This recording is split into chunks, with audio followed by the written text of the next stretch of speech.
ஃப்ரெண்ட்வுட்ஸ் மக்களுக்கு வணக்கம். கோடி ரூபாய் கொடுத்தாலும் இந்த படங்கள்லாம் நான் நடிக்க மாட்டேன்பா அப்படின்னு சொல்லி நடிக்க மறுத்த ஹீரோயின்ஸை பத்தி தான் நாம பார்க்க போறோம்.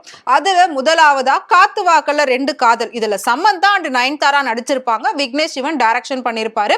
சோ இந்த படத்துல சமந்தாக்கு பதில் ஃபர்ஸ்ட் த்ரிஷாவை தான் அப்ரோச் பண்ணிருக்காங்க.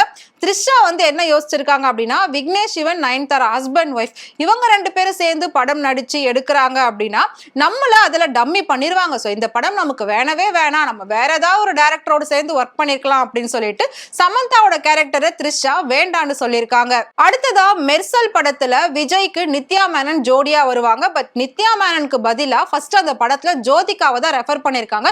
ஏற்கனவே திருமலை படத்துல விஜய் அண்ட் ஜோதிகா சேர்ந்து நடிச்சிருக்காங்க. திரும்பவும் அதே மாதிரி நம்ம கொண்டு வரலாம் அப்படின்னு சொல்லிட்டு தான் ஜோதிகாவை அப்ரோச் பண்ணிருக்காங்க. ஜோதிகா எப்பவுமே ரொம்ப யூனிக்கான ஸ்டோரிஸ் தான் சூஸ் பண்ணி நடிக்கணும் அப்படின்றதுல ரொம்ப தெளிவா இருப்பாங்க.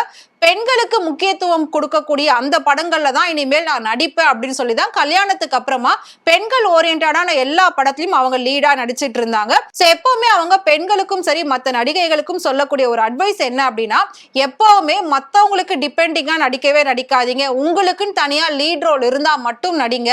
நம்ம சப்போர்ட் பண்ற மாதிரி அவங்க டூயட் பண்றதுக்கும் அவங்க சாங் கூட டான்ஸ் பண்றதுக்கும் நாம கிடையாது. நமக்குன்னு ஒரு ரோல் தனியா வரும்போது அதை பண்ணுங்கன்னு அவங்க சொல்லுவாங்க. சோ அதனால இதுல நித்யா மேனன் கேரக்டர் நான் நடிக்க மாட்டேன் அப்படின்னு சொல்லி ஜோதிகா மறுத்திருக்காங்க.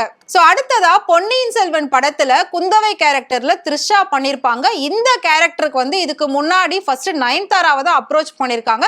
அவங்களும் கதையெல்லாம் கேட்டுட்டு எல்லாமே ஓகேன்னு சொல்லியிருக்காங்க.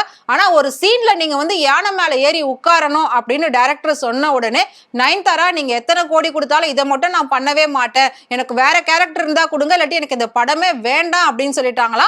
அதுக்கான காரணம் என்ன அப்படின்னா, நயன்தாராவுக்கு அனிமல்ஸ் அப்படின்னாலே ரொம்பவே பயமா.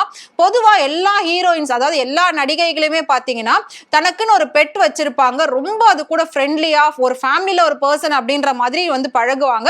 சோ கீர்த்தி சுரேஷா இருக்கட்டும், த்ரிஷாவா இருக்கட்டும், சமந்தாவா இருக்கட்டும், சோ எல்லாருமே பெட் லவரா இருப்பாங்க. ஆனா நயன்தாரா மட்டும் இது வரைக்கும் எந்த ஒரு பெட் அனிமல்ஸையும் எந்த படத்திலையும் பெருசா சேர்த்துக்கிட்டதும் கிடையாது.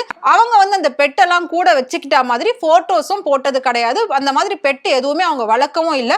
ஏன்னா அவங்களுக்கு அனிமல் அப்படின்னாலே ரொம்ப பயம் அப்படின்னு நிறைய இன்டர்வியூஸ்ல சொல்லியிருக்காங்க. பட வாய்ப்புகள் கிடைக்காதா அப்படின்னு சொல்லி ஏங்கிட்டு இருக்க நடிகைகளை மத்தியில இவங்க ஏதோ ஒரு காரணத்துக்காக இந்த மாதிரி சூப்பர் ஹிட் படங்கள் எல்லாம் நடிக்க மறுத்திருக்காங்க. சோ நான் சொன்ன இந்த ஹீரோயின்ஸ்ல உங்களுக்கு யாரை ரொம்ப பிடிக்கும் அப்படின்றத மறக்காம கமெண்ட்ல சொல்லுங்க.